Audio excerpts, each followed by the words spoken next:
பதுளையில் முக்கியமான ஒரு இடத்துக்கு தான் இன்றைக்கி நாங்கள் வந்திருக்கோம். எங்கன்னு பார்த்தீங்கன்னா துங்கேந்தன் சொல்கிற ஒரு இடத்துக்கு வந்திருக்கோம். சூப்பரான வியூ, சூப்பரான ஒரு இடம். நிறைய பேர் வந்து சுற்றுலா பயணிகள் வந்து பார்க்குற மாதிரி ஒரு இடம்.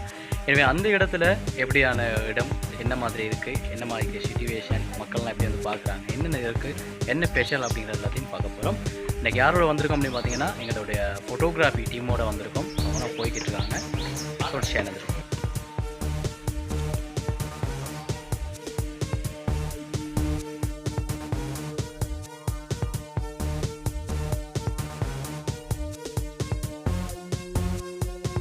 பெரிய பாறை, இந்த பாறைக்கு நடுவில் தான் அந்த ரோட் இருக்குது.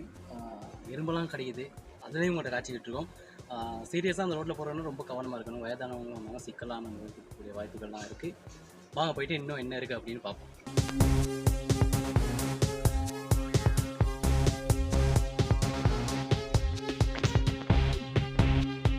நம்ம இருக்க இடம் வந்து இதுதான் அந்த இதுக்கான பள்ளத்துக்குள்ளே என்ட்ரு ஆகிற இடம்.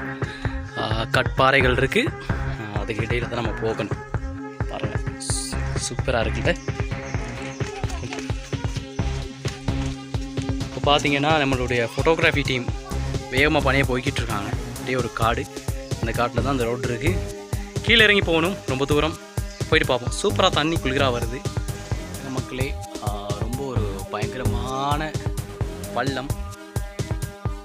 இது வந்து அந்த மண் சரிவு காலகட்டத்தில் வந்து மண் சரிவு ஏற்பட்ட ஒரு பகுதி மாதிரி தெரிகிறது.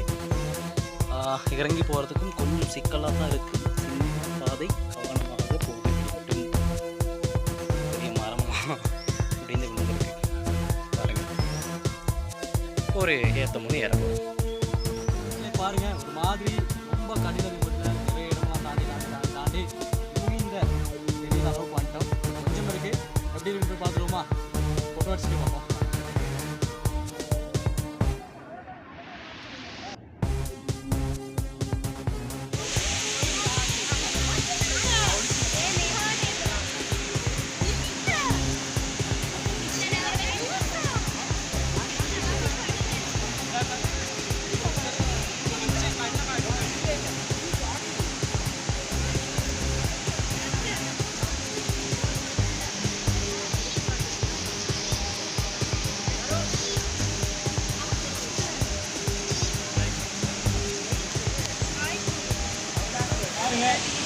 ஃபைனலாக நம்ம எங்கே வந்துட்டு இதுதான் துங்கேந்தன். இலங்கையில் வந்து அதிகமான சுற்றுலா பயணிகள் வந்து பார்க்குற மாதிரியான ஒரு இடம். நான் பேசுகிறது சத்தமாக இருக்குது அப்படின்னு நினைக்கிறேன், ஏன்னா உங்களுக்கு விளங்கணும். அதே மாதிரி பார்த்தீங்கன்னா இந்த துங்கேந்தன் நீர்வீழ்ச்சிக்கு தனி ஸ்பெஷல் இருக்குது. என்னென்னு கேட்டிங்கன்னா, ஒரு காடு, இந்த காட்டுக்குள்ளே இருக்க ஒரு நீர்வீழ்ச்சி. இதை பார்க்குறதுக்கு ரொம்ப தூரம் நடந்து வர வேண்டியதாக இருக்கும். நீங்கள் பதுளையிலேருந்து ஒரு 4 கிலோமீட்டர் மயங்கன் ரோட்டில் வந்தீங்கன்னா துங்கேந்தன் சொல்கிற இடத்துல தான் இந்த துங்கேந்தன் நீர்வீழ்ச்சி அமைந்திருக்கு. அதிகமானவங்க வந்து பார்க்குறாங்க. நிறைய குரங்கு இருக்குது, காட்டு விலங்குகள்லாம் துள்ளுக்கு வர நேரம், ட்ராவல் பண்ணி வர நேரம் பார்க்க மாட்டே இருக்குது. அதே மாதிரி இந்த இடத்துல பார்த்தீங்கன்னு சொல்லிட்டா நிறைய இடங்களில் கோவில்கள்லாம் செய்து வச்சுருக்காங்க. ஏன் அப்படின்னு கேட்டிங்கன்னா, அது அந்த காலத்தில் இந்த கோவில்கள் வச்சுருந்ததுக்கான காரணம், இந்த இடத்துக்கு நிறைய பேர் வந்து தங்களுடைய முடிவை நோக்கி வருவாங்க அப்படின்னு சொல்கிறாங்க.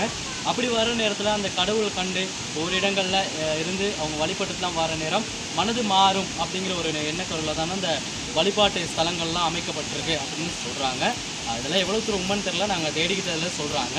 இருந்தாலுமே இந்த துங்கேந்தன் நீர்வீழ்ச்சி ரொம்ப அபாயமான ஒரு நீர்வீழ்ச்சி. இதை வந்து பார்க்குற இடம் ரொம்ப கவனமாக இருக்கணும். இந்த இடம் இங்கேருந்து தான் பார்க்கக்கூடிய ஒரு இடம் அப்படின்னு சொல்லி செஞ்சுருக்காங்க. இருந்தாலுமே எங்களுடைய மக்கள் என்ன செய்கிறாங்கன்னா, அதை கீழே அப்படியே போயிட்டு அதை தண்ணி போகிற இடம் வரைக்கும் போய் பார்க்குறாங்க. அங்கெல்லாம் கொஞ்சம் அவதானமாக இருக்கணும். நான் இப்போ பார்த்துக்கிட்டு இருக்கேன், சின்ன தம்பி தங்கையெல்லாம் கூட்டி போயிருக்காங்க. அவங்களெல்லாம் ரொம்ப அவதானமாக அந்த இடத்துல வச்சுக்கணும். எனவே நீங்கள் வந்தீங்கன்னா இந்த இடத்துல இருந்து பார்த்துட்டு இங்கேருந்து வீட்டுக்கு போகிறது எல்லாருக்கும் சேஃப்டியாக இருக்கும். எனவே துங்கேந்தனுக்கு வாங்க, சூப்பராக ஃபன் பண்ணலாம். டீமாக வந்தீங்கன்னா நல்லாயிருக்கும். நாங்கள் இன்றைக்கி எங்களுடைய ஃபோட்டோகிராஃபி டீமோடு தான் வந்திருக்கோம். சூப்பராக ஃபன் பண்ணுறோம். தொடர்ந்து இருந்திருப்போம். இது துங்கேந்தன்.